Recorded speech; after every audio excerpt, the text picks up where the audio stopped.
Bonjour, je vais vous parler aujourd'hui de l'aide aux victimes, comment aider les victimes de pervers narcissiques, que ce soit l'entourage, les professionnels, quelle est la meilleure approche à avoir.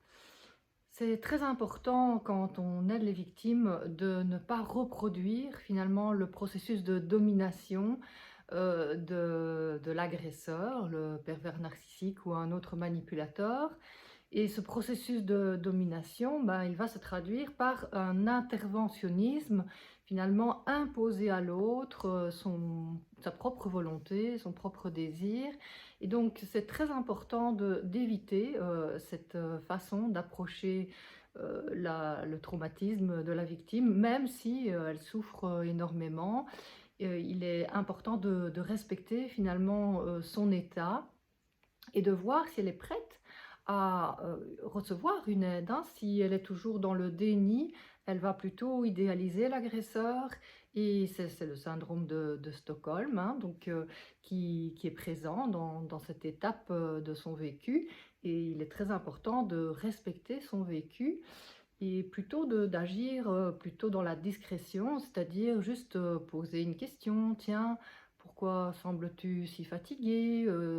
Tu sembles éteinte, ou qu'est-ce qui fait que tu es plutôt isolée pour le moment? Donc, poser des petites questions qui sont des questions ouvertes et qui peuvent amener la victime à une réflexion, à une remise en question progressive, plutôt que de vouloir intervenir avec, bien sûr, même si c'est avec une bonne volonté, un désir de bien faire, ce n'est pas nécessairement la meilleure attitude par rapport à ce déni. Il s'agit de progressivement aider la victime à prendre du recul, à se poser des questions, à s'observer, et cela demande donc plutôt un apaisement. L'entourage sera beaucoup plus finalement efficace, beaucoup plus utile pour la victime s'il se présente avec une approche bienveillante, compréhensive et empathique. Donc ça demande bien sûr de soi-même être dans un état de sécurité si on est un proche, et donc de prendre soin de soi. Et si on est dans cet état de sécurité, on peut, à travers le lien finalement, aider la victime à prendre du recul en s'apaisant. Le lien finalement est un élément très important dans la reconstruction, dans la libération de l'emprise. Et donc, ce lien de sécurité, eh bien, c'est très important de l'entretenir dans la relation avec la victime. L'autre attitude, ce serait plutôt de manifester une indifférence, aussi par désir de bien faire. Je ne m'en mêle pas, c'est pas mon problème, c'est à l'autre à prendre ses responsabilités. Et là, c'est aussi une méconnaissance finalement du processus de domination, parce que quand la victime est sous emprise, elle ne peut pas d'elle-même prendre conscience, elle a besoin d'une aide, c'est-à-dire finalement de quelqu'un qui est présent pour elle, qui est à l'écoute, empathique et bienveillant. Et donc, à travers le lien, à travers le questionnement, à travers l'écoute, eh bien, la victime peut prendre du recul, et elle a besoin de cette écoute, de cette présence attentive et sécurisante. Et rester à distance, couper le lien n'est pas la solution. Par elle-même, il est difficile pour la victime de prendre du recul, puisqu'elle est en insécurité et en état de sidération, hein. Donc les victimes, très souvent, de pervers narcissiques, suite aux violences subies durant l'emprise, eh bien, ont leur système nerveux qui est en état de sidération. Et cette sidération, elle se traduit par un figement de la pensée, aussi un figement émotionnel. Et si elle est en état de figement, la victime n'est pas capable de réfléchir et de prendre du recul, de réguler ses émotions, et surtout de prendre des initiatives pour demander de l'aide. Et ça, c'est vraiment un problème important, c'est que les victimes ont du mal à demander de l'aide, et en plus, elles ont peur de demander de l'aide. Pourquoi? Parce qu'il y a d'abord les menaces de représailles du pervers narcissique, mais aussi finalement une perte de confiance dans la relation humaine. Et donc cette perte de confiance, elle peut même se traduire dans la relation avec l'entourage, avec les professionnels de la santé. Et donc c'est vraiment le problème, la perte de confiance. C'est pas seulement la perte de confiance en soi, c'est aussi la perte de confiance en l'autre, en l'humain, hein. Donc il y a une telle déception, une telle perte de sécurité que finalement la relation humaine devient quelque chose de menaçant. Et donc beaucoup de victimes se replient plutôt que de demander de l'aide, ou bien elles ne s'autorisent pas à demander de l'aide si elles ont vraiment un sentiment de honte, de culpabilité, ou si simplement elles sont dans cet état de non-conscience du problème, et donc à ce moment-là, elles vont plutôt protéger l'agresseur dans le syndrome de Stockholm, et cette protection de l'agresseur, ça va se traduire par le fait d'excuser son comportement ou de recopier certaines attitudes qu'il ou elle a. Donc tout cela fait partie de cette identification partielle à l'agresseur parce qu'on est en danger, le système nerveux se sent en danger et donc,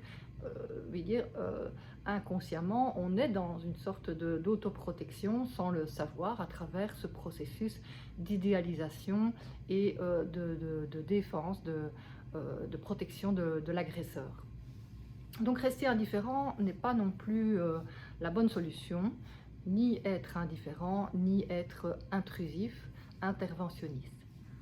Ça, c'est pour l'entourage. Maintenant, en ce qui concerne l'aide appropriée au niveau thérapeutique, eh bien là, je pense que c'est très important qu'il y ait une aide pluridisciplinaire et donc qui approche finalement la victime à tous les niveaux, puisque la violence psychologique ne crée pas seulement des dégâts au niveau psychique, au niveau de l'identité, au niveau de la confiance en soi, en l'autre, au niveau de la relation à l'autre, mais aussi ça crée des dégâts au niveau corporel, hein, puisque le système nerveux, quand il est en état d'insécurité, sécrète beaucoup d'adrénaline, enfin, se met en réaction de défense et ça provoque la sécrétion d'adrénaline et de cortisol.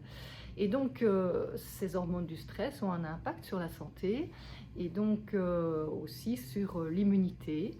Donc une conséquence souvent fréquente, c'est les maladies auto-immunes et tout ce qui est lié à l'immunité, hein, que ce soit la polyarthrite, l'arthrite, l'arthrose ou les maladies cardiovasculaires. Tout cela, eh bien, c'est la conséquence d'un stress intense, de choc émotionnel.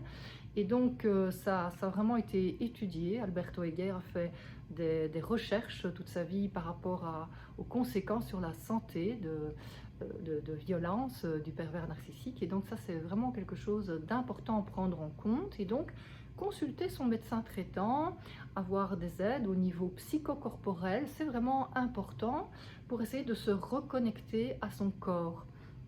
Parce que quand on est en sidération, eh bien, on a tendance à finalement se figer, à figer le corps pour ne plus ressentir la souffrance insupportable d'avoir subi ces violences. Et donc, il est très important d'essayer de ressentir à nouveau de façon ludique, de façon douce et bienveillante son corps. Et donc, petit à petit, d'apprivoiser ses émotions, ses besoins, réapprendre finalement une relation avec soi, puisque le pervers narcissique interdit la relation de la victime avec elle-même, interdit de ressentir, interdit toute forme de sensibilité et d'écoute de ses propres besoins pour que la victime finalement se sacrifie pour lui. Et donc c'est très important cette approche du corps, cette approche des émotions. Et c'est aussi important pour réguler ces émotions, parce que certaines victimes eh bien, ne sont pas complètement dissociées de leur corps et ont un stress post-traumatique qui va se traduire par exemple par des grosses crises de colère, des grosses crises d'angoisse. Et ça peut se traduire dans le corps par des palpitations, des sueurs, mais aussi des réveils nocturnes avec angoisse, des insomnies, et donc toutes sortes de symptômes psychosomatiques eh bien, dont il est important de tenir compte, et les approches psychocorporelles peuvent aider les victimes à réguler beaucoup mieux leurs émotions, ce qui contribue bien sûr à se libérer de l'emprise. Mais c'est très important aussi de prendre en compte le système nerveux, c'est-à-dire finalement les parts de soi qui sont là présentes pour se défendre. Et la théorie polyvagale nous dit que le système nerveux a 3 méthodes de survie. Quand il y a danger, eh bien c'est combattre, fuir, se figer. Et ces 3 méthodes de protection, finalement, elles peuvent alterner, mais elles ont des conséquences négatives. Et donc, bien prendre en compte les façons dont le système nerveux a de se protéger peut aider la victime à rétablir un dialogue avec elle-même et donc retrouver un moi unifié, un sentiment de sécurité qui peut l'aider alors à aller chercher des ressources pour que ce soit au niveau relationnel, émotionnel, psychologique, spirituel, physique, eh bien pour se rétablir.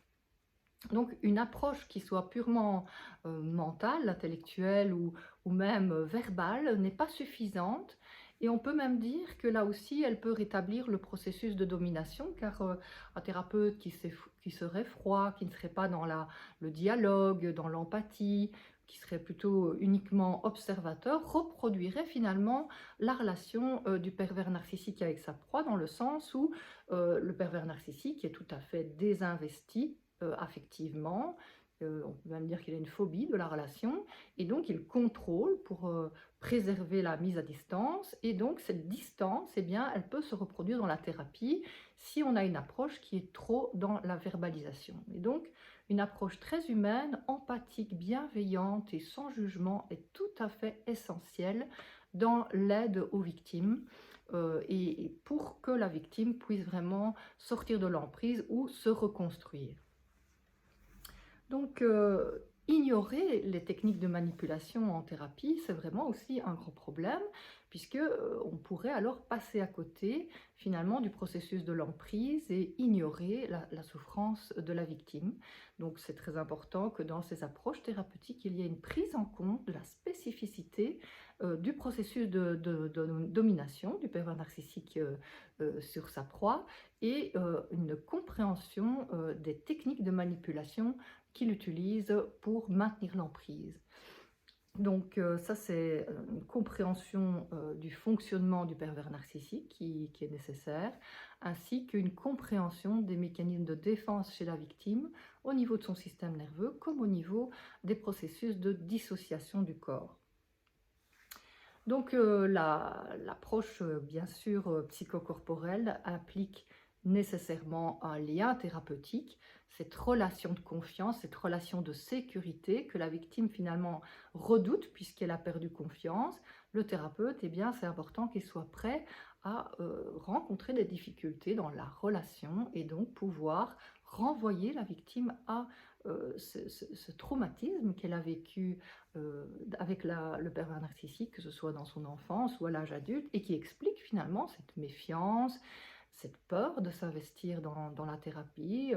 Et donc tout cela doit être analysé et renvoyé, bien sûr, au traumatisme initial.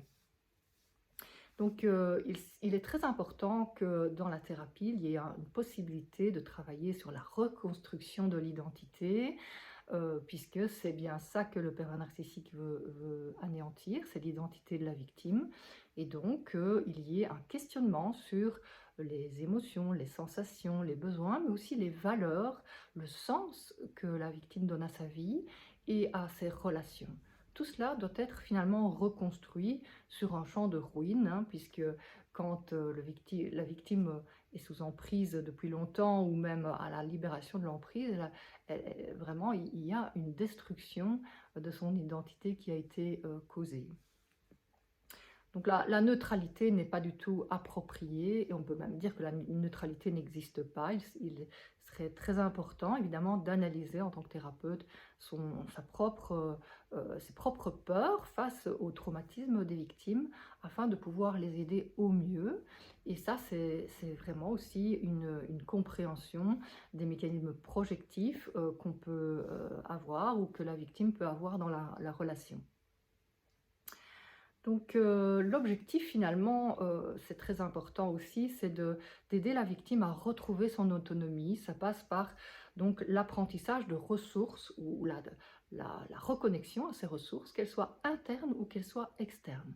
Et donc dans les ressources internes, on va compter évidemment sur les ressources imaginaires, les souvenirs positifs, agréables, et les ressources externes, eh bien, elles seront aussi bien relationnelles que des ressources avec le contact avec la nature, des activités agréables, un lieu sécure, l'apprentissage de la pleine conscience pour aider à être de nouveau dans l'instant présent, pouvoir être beaucoup plus présent à soi afin finalement de mieux observer et dialoguer avec les parties de soi qui ont été finalement divisées.